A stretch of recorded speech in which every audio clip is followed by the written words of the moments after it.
a sunlit world of what he believes to be reality. But there is, unseen by most, an underworld, a place that is just as real, but not as brightly lit. A dark side.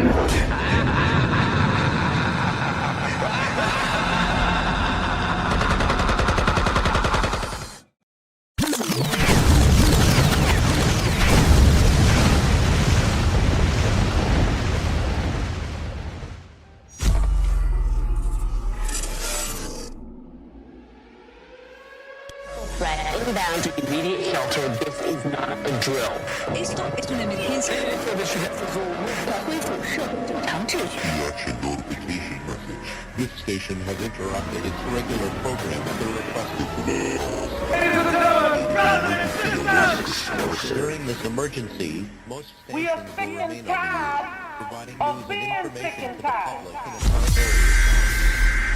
Today it's time to stop singing and start swinging. All broadcast cable system shall transmit its emergency action notification message. We are coming to get our check. You are now listening to P.A.R. That's People Activity Radio. And I'm your host, John G. Horse. Welcome. You have found your family in a peaceful place. P.A.R. is a family-friendly information distribution program seeking to inform non-white people, in particular, black classifieds, and assisting in counter-racist codification. The title of today's episode is Put Respect on His Name. Civil War hero, Captain Andre Cailloux. One more again, the title of today's episode is Put Respect on His Name. Civil War hero, Captain Andre Cailloux. Yes, indeed. P.A.R. is a family-friendly information distribution program dedicated to creating less confusion for people subject to non-white and particular black classification. Less confusion with the ultimate goal of solving problems. Replace the system of racism, white supremacy with a system of justice, immediately. John G. Horse's Cash App is $sign capital J, O, H, N, capital G, capital H, O, R, S, E. Feel free to donate if you feel this program is constructive and worth your time. If you feel this program is constructive and worth your time, please like, subscribe, and share. And this is indeed your gracious and humble host, John G. Horse. And this is P.A.R. People Activity Radio. You have indeed found your family in a peaceful place. And I will again repeat the title of today's episode. The title of today's episode is Put Respect on His Name. Civil War hero, Captain Andre Cailloux. And those of us who are not as well-read as others, the first question will be, who in the heck are you talking about, old John G., Civil War hero? I ain't never heard of no Captain Andre Cailloux. What in the world are you talking about? Like to hear it go. Prior to the Emancipation Proclamation on January 1st, 1863, the Union was losing the Civil War. But that summer, the bloodiest battle of the Civil War, the Siege of Port Hudson, in which more than 15,000 perished just north of Baton Rouge, resulted in a turning point for the North by blocking supplies and support from the richest state of the Confederacy, Texas. In this siege lasting 48 days, a great hero, Andre Cailloux, the first black officer of the Union Army, was killed on the 7th day of the battle. His body lay on the ground for 41 days. Yes, indeed, Andre Cailloux. Not widely known and certainly not celebrated enough, Andre Cailloux was the first black military hero functioning as an officer in the Union Army. Robert Smalls, who in 1862 commandeered the CSS Planter from Charleston Harbor, freeing himself, his family, and crew, and escaping through Confederate-controlled waters, is often cited as the first black Civil War hero prior to blacks being recruited into the Union Army. Born in Plaquemines, Louisiana, Andre Cailloux lived in what is today the 3rd Ward of New Orleans. He was widely known as a seasoned boxer who certainly must have used his skills to train his troops in hand-to-hand combat on a battlefield where he perished in the first storming on the Confederate stronghold. Cailloux, like other free men of color, was conscripted into the Confederate Native Guard, which had to appear for troop review, although without uniforms or arms, at various times in 1861 and in 1862. Okay, before I move on, I know you're gonna be asking, what the hell you talking about? Cailloux was in the Confederate Army. Let me get the receipt. You know how we do. Let me cue that clear.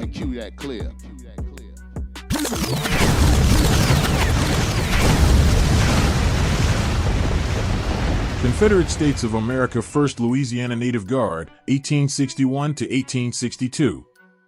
The 1st Louisiana Native Guard was the first official Black American regiment in the Confederate Army. The Guard was formed when Louisiana Governor Thomas Overton Moore accepted into the state militia a regiment of approximately 1,100 free people of color/Black American men. When Governor Moore called for troops to defend Louisiana on April 17, 1861, a committee of 10 prominent New Orleans free blacks called a meeting at the city's Catholic Institute on April 22 to pledge their loyalty to the Confederate cause. About 2,000 people attended the meeting, including 1,500 free blacks who signed a militia muster roll. Governor Moore accepted their services and formed the 1st Louisiana Native Guard unit on May 2, 1861. All of the initial members of the Native Guard were French-speaking Creoles who were subject to black classification. Among those who joined the militia were successful architects, brick masons, dentists, doctors, and carpenters. The governor appointed 3 white officers as regimental commanders, but company commanders were black classified Creoles chosen from the ranks of the unit. Among these black classified Creole officers was Lieutenant Andre Cailloux, who ironically would later join the Louisiana Native Guard Union Regiment and die in a charge against Confederate forces at Port Hudson in 1863. Also among the officers was Lieutenant Morris W. Morris, who also served in the 1st Louisiana Native Guard, USA, Regiment. Lieutenant Morris had the distinction of being the only black Jewish officer in the Confederate Army and later the only black Jewish officer in the Union Army. Despite the initial enthusiasm of New Orleans' free men of color for the Confederate cause, both state and national Confederate officials were uncomfortable with the idea of black soldiers within their ranks. The 1st Louisiana Native Guard was never provided uniforms or arms, and as a result most of the men used their own resources for both clothing and weapons. In January 1862, the Louisiana State Legislature passed a law that required militia members to be white. On February 16, 1862, the 1st Louisiana Native Guard was disbanded. 2 months later, on April 26, 1862, the U.S. Army and Navy commanders accepted the surrender of New Orleans. Some men of the Guard were approached by Major General Benjamin Franklin Butler to fight against the Confederates. About 10% of them accepted his offer, and in September 1862 they became the nucleus for the 1st Louisiana Native Guard, USA.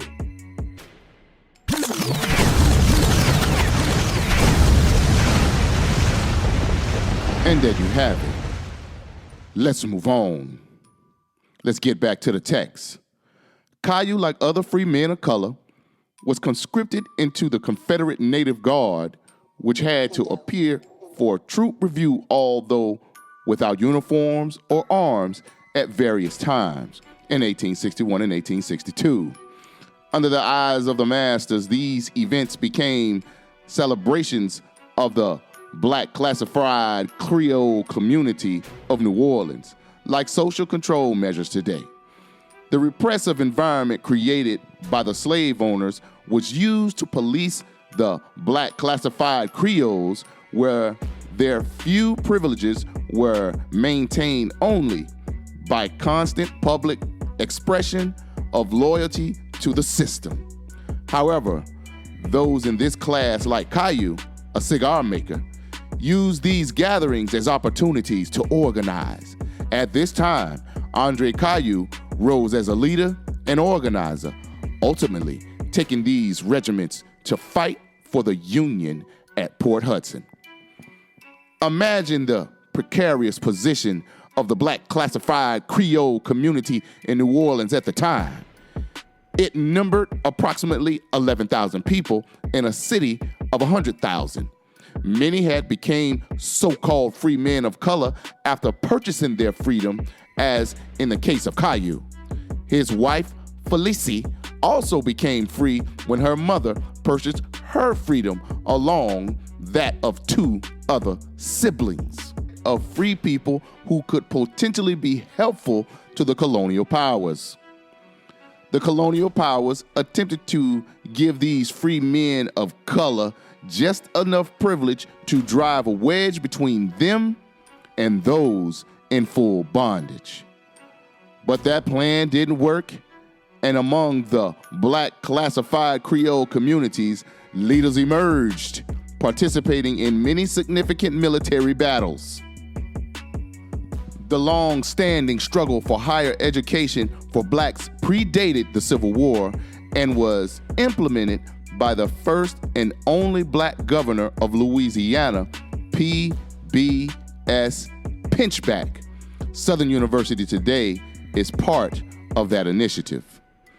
The struggle for the control of Mississippi River was a main feature of the Civil War.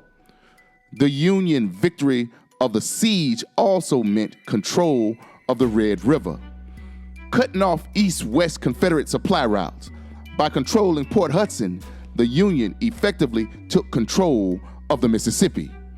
The Union was attempting to defeat other Confederate strongholds in the region. From the Native Guard to Union officer and hero. As the Civil War started and continued, the black classified Creole community in New Orleans faced economic hardship. Cailloux even had to sell his home. It was during this time that Cailloux earned the reputation of saying he was the blackest man in New Orleans. The slogan reverberated perhaps in the same way that Kwame Ture's birth name, Stokely Carmichael, Black Power, did decades later, rallying those oppressed by highlighting self-love, a sense of nation, and the need to build and take power. After the Union occupation of New Orleans in April 1862, the Native Guard regiments were disbanded. Later that summer, General Order 63 was announced, allowing for the regiments to reform under the Union pending approval by the president, 6 months prior to Lincoln's Emancipation Proclamation. Within the next 2 days, nearly 100 businesses of free men of color closed as men rushed to enlist. So what that's saying is, as soon as the Confederacy surrendered the state of New Orleans, the state of Louisiana,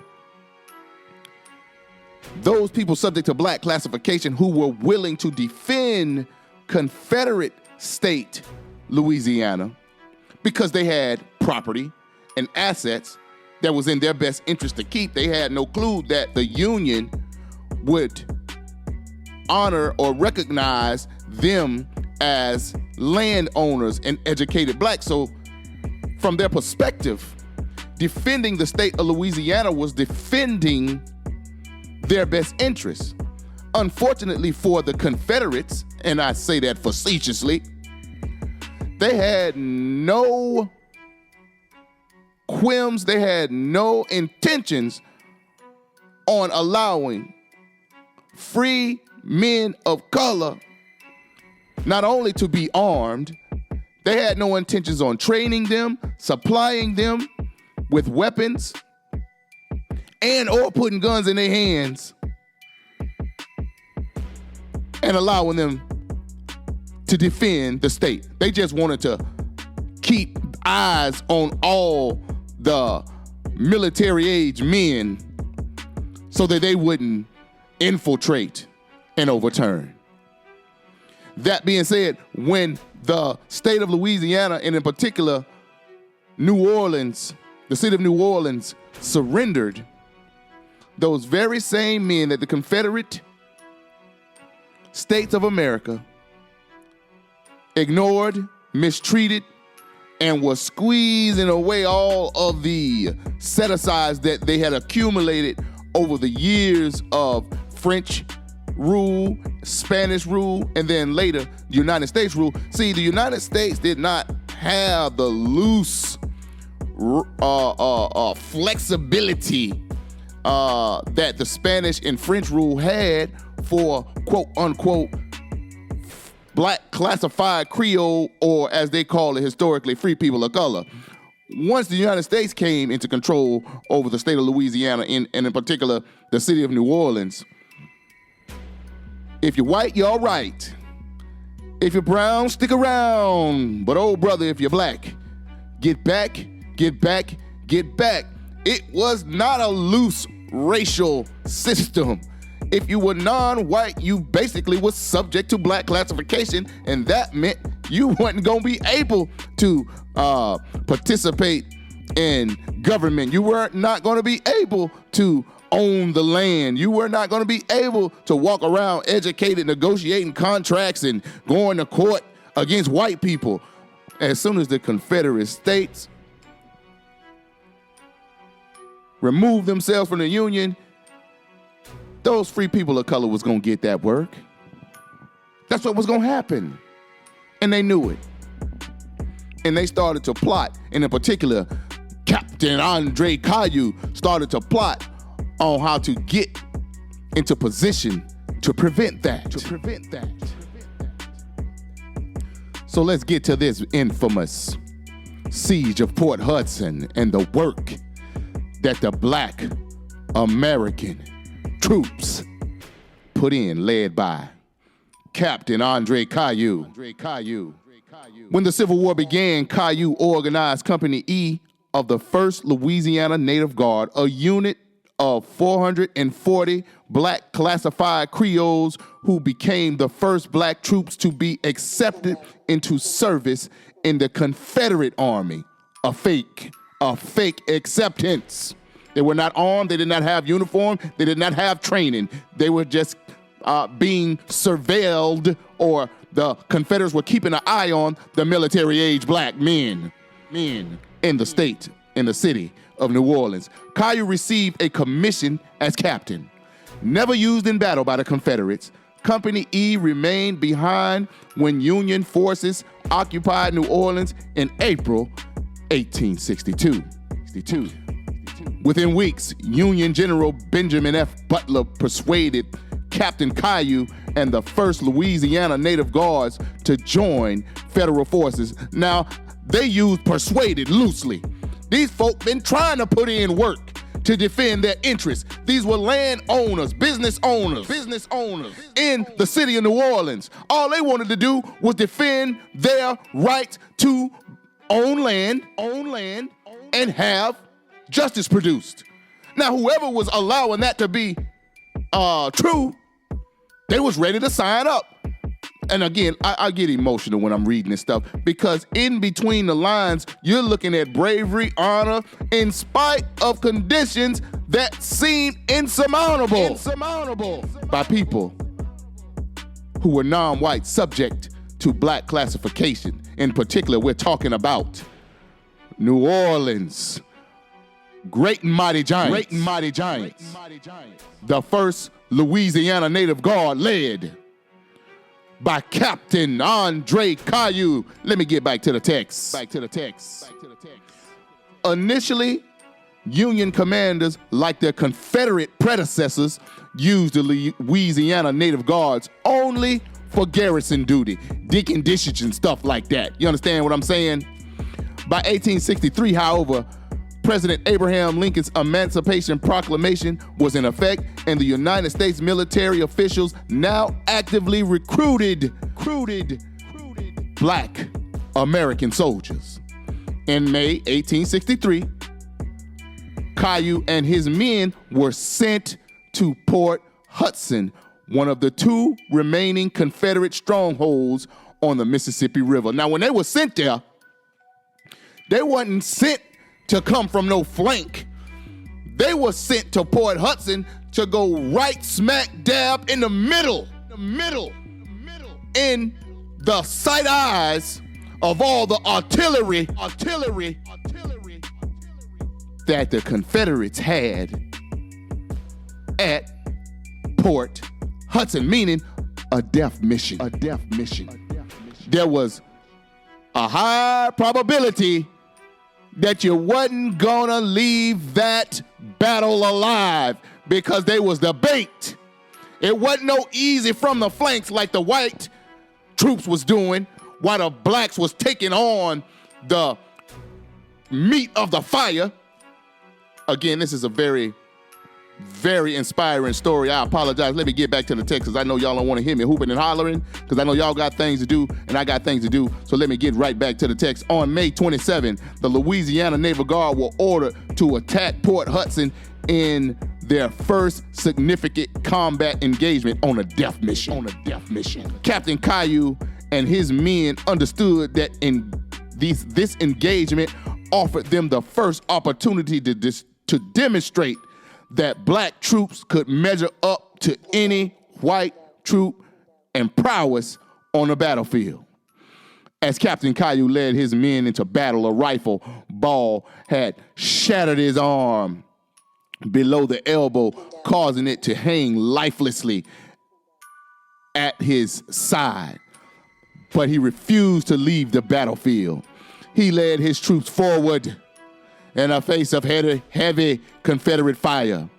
Before a shell hit him, he shouted, "Follow me," as his last words, and then died only 50 yards from the objective. Unfortunately, after 6 desperate charges, let me say it one more again, 6 desperate charges, let me tell you how the war worked, if you don't know. You had to carry the colors when you were charging the enemy in order for the officers to see how close you have gotten to the objective. When I say you're carrying the colors, you're carrying a flag, a banner. The black troops led by Captain Andre Cailloux was carrying a damn banner so that their officers can see how close they had gotten. But guess who else can see? The enemy. And wherever that flag and those colors go, that's where the aim of the artillery is going to be concentrated. And what this story is telling you, me and all of us who are subject to non-white black classification, who descendants rose up out of the hellhole of black classification, rose out of them killer squad plantations, rose out of the swamps and maroonage, rose and came from the north where it was warm. Came down into hostile environment, picked up a musket, a machete, a stick, a rock, whatever they could find, in spite of constant mistreatment by fellow Union troops who were suspected and confirmed white supremacists.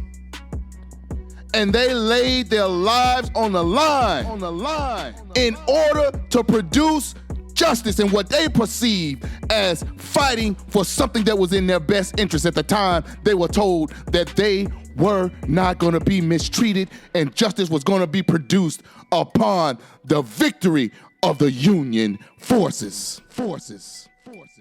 While carrying the colors, taking on major fire from the Confederates, Captain Cailloux put his chin up, his chest up, raised his sword, and told his troops, follow me, into this death. What the hell were they fighting for? What inspired them?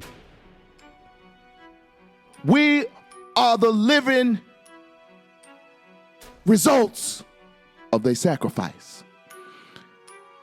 As you're putting that food on the grill, as you're making that tater salad, as you're drinking waters and sweet drinks, as you're playing music and enjoying family time, if you're a non-white subject to black classification, foundational black American descendant of American slaves, United States slaves. On this day created by your ancestors, on Memorial Day, take the time to tell the youth, take the time to tell your partner, take the time to tell your family members what in the hell this actually means outside of drinking, eating, and joking and laughing. Let me get back to the text. I started hooping, hollering, and I told myself I wasn't going to do it. I got to read it one more time. Before a shell hit him and he shouted, follow me, as his last words, and then died only 50 yards from the objective. Unfortunately, after 6 desperate charges made by the Native Guards, the black troops were ordered to withdraw. On July 9th, when Port Hudson finally fell to federal forces, Cailloux's body was retrieved and sent to New Orleans for a hero's burial. Now, let me tell you something. At this time, black classifieds didn't get no hero's burial. This was unprecedented. But the valor, honor, bravery, courage that the black troops showed that day, a whole bunch of stuff started to shift and change. Even suspected white supremacists participated in the New Orleans hero's burial of Captain Andre Cailloux, because they saw it. They saw him and the troops take on heavy artillery and keep going forward. Thousands of New Orleans black mourners and many of the city's white residents came out to pay tribute to his courage and leadership. And later on, after this huge funeral, this was a huge event in the history of the United States. Captain Cailloux's hero's burial. His story was used to inspire more black American troops, to recruit more black American troops. He was the standard. Talking about you want to be free, you got to put in work like Captain Andre Cailloux and the Native Guards.